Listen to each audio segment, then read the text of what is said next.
was in the Mauli Peter no be a frame abroad the big mouth bogo so this year back up. I want any man natural them was a mind they be a make us we share any now me wo asante mampon kwan so e could be the buonim so we drew Jamasia no one money on your left hand side no basa kunu so na entie menya ne se enra agrada esie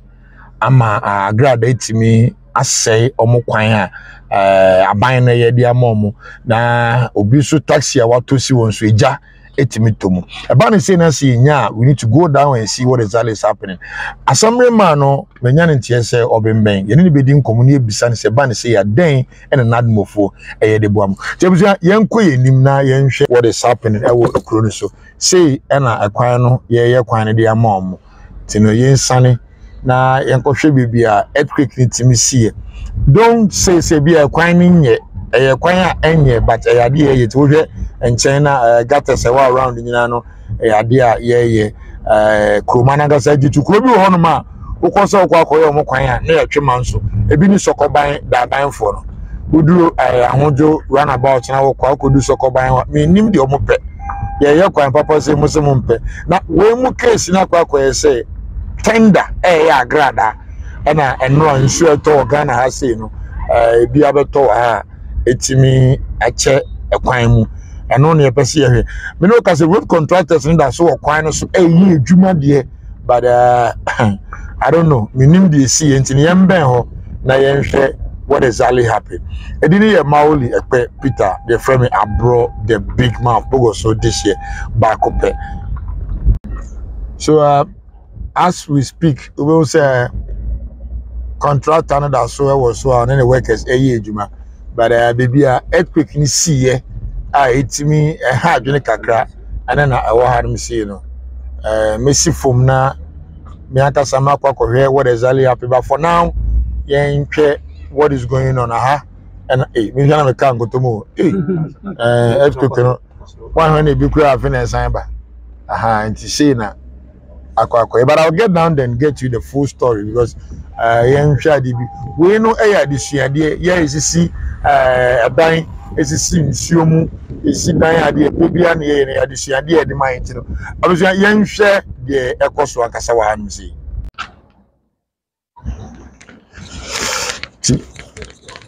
so we my back site run now me tia say na epic no see but then and you see, be a many assembly man and a wasi assembly man and Cassa will crew or no share Kunuso. Oh, but we didn't the same. Mamma Mike, we didn't view 7 Francis. Stephen and Francis, yeah, I had a way of Anthony. Hey, you know, Stephen, I'm not putting you in the crown. No, Edugen fee. Okay, honorable Stephen Francis Edugen fee. Yeah, and I'm in the honorable Masosi, there's a show on the bow. And the press I in Suasa, a handsome science, Suti. Into a moye dwan ne omo kan ade sa ade akyen anu ya agrada atia asiswa abese asa ahika nti eno kre pai won suoti ene wa ye adwuma no so wo hwe baby a fa sha mama baby a machine ye adwuma no wo say nsuo firi abo no mu ba wan hwe bi obeka say bi pipe na eda ho so na enye pipe ena eda ho nom nsuo ankasa ena firi abo no mu a wo hwe nsuo ne firi abo no mu a eba no you say you na ko say insurance kasa wa no ona bo yenhwa mo hanim say insurance sem to say insurance to a yirimu ana say insurance sem nyama insurance to a haye pa yire tituru ya kwan ni afie mu de insurance to a haye pa e wo aha say ya ye konkon so de anso insurance to a haye pa na yenhwa ekwan ya mu ye sa kwan ye free him fa na ya akosi him fa o mo ye free agora to ya mo ase ana afa ababo anim eba besi mampon eho na ese wo ma beduru bo anim ko tia sa case we akwa no ola yemben kama ma ben me wa ben me na yemben baby asem na nka se esi no na yenhwe se betimi enya nchechi mu ye ya because earthquake there enye yi se earthquake betimi esi Ghana frifre no to tama ne yenye video ade so we said there efom no so esitie na ahase no maminjire mu ya tache e wa hanu se ya that is ensure ana wa ase no because we bridge na omo ye na bra me ko gates ni mu enya de nsuo to anape me ba nsuo nto ye but wo hwe gata ne mu wo hwe se de nsuo esi free ba na se ade a ano odin ye wo ba hanum se ya nsuo ni free buo no mu na eba ha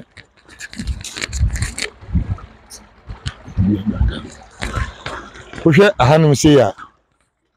ahaye nsuo free abuo mu na eba enya nsuo bi ya se pipe bi na ba abuo na nkasa mu na nsuo no ona bo na hwe na ntimi akwankwachi wo ho ntimi ni assembly man ya tie sima ya inspect bibia ba bibia ade ni siye no ho na mpese ye ko na ye hwe earthquake no se de esisi ye na because we de ye hu bi Ghana me matini mpeni sem se mbibi etwem earthquake esi pen but as to say bia me hu bi se earthquake ni se na tie ne de enya de me hu tie mbe wona ye hwe se de esi ekokosi ye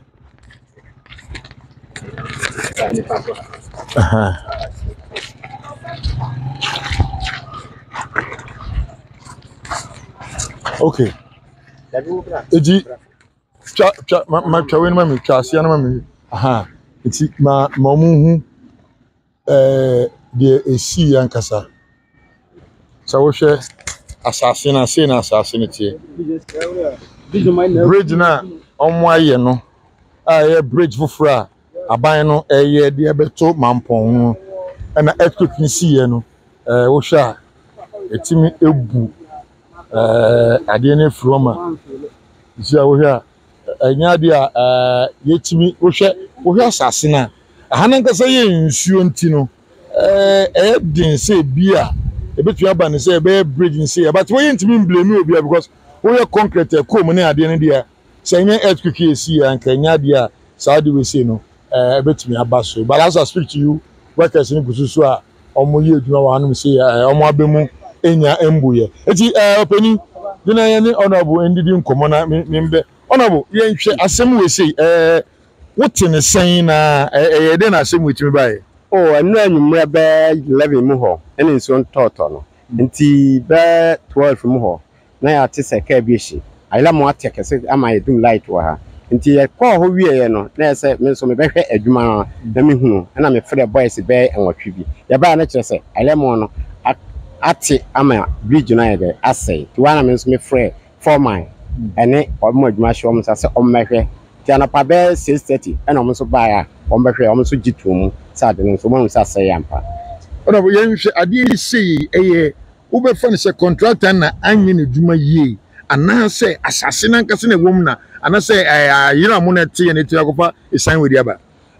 adwuma de nkom ye ne ye me wa ha na omo ye ya sa comment no kra omo hye no 60 something pieces and on the chef and bibia wo kama na ya ha no na we ni first time we ka hom prince ya tasi e wo ha no na we de ani nya pa why bridge woman ebuda ile mo no ati ase ne da wo ha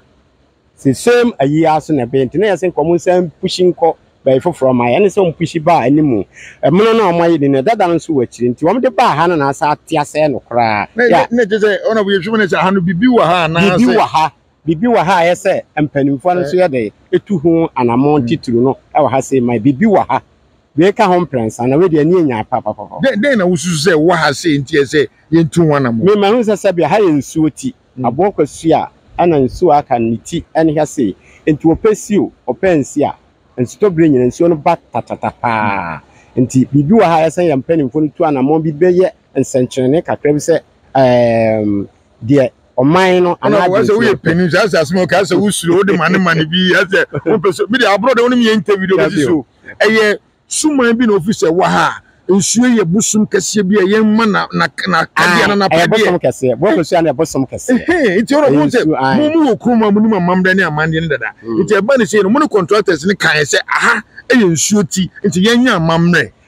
me ni wa mo tu anamon ya me ne mpanimfo no kan iti me sabe omo so ko bom mpanimfo ama nti me assembly man na me gina o man France aba mbe ya me de nti mpanimfo de na enya maaya we na akobasa eti we no usu se ye mpanimfo no mram no mbegu nsan ye man yam diri se ebebo ha ye nsuo kase eti nsuo ne de sen abokwasua abokwasua aboa kusu ai abokwasua akusua ke abokwasua osu abokwasua ai okay ye nya ize kra oba bi kra beteto ebom ho ma ono nso ewui ya ya mna kese pa ya to no ato ya gyan saa no a akafa saa asem na ba ntigi sempanifo no yegu nsa kese ema nsuo no na afi ye ho toye nsuo ti obehu ni saa chief enya nsuo asebe da wotrel nsuo ti ukobo mo pa no a edin so obofra ba saa emna so a ya kakra me no obekọ ho akakra ye no hwade ho mama gina so kwa bridge kese eyisu 65 cement and I'm there adwuma ho mama amfon so fa so ye kodan ho abehu adwuma ho ntimi de me ya mama mre me pese ye be kodan ne akohwe ade ti wo de fa me kwa na be fa nsin yam fa mu ha aha nti wo de na ya do ni ya fa e kwa jlo abra so no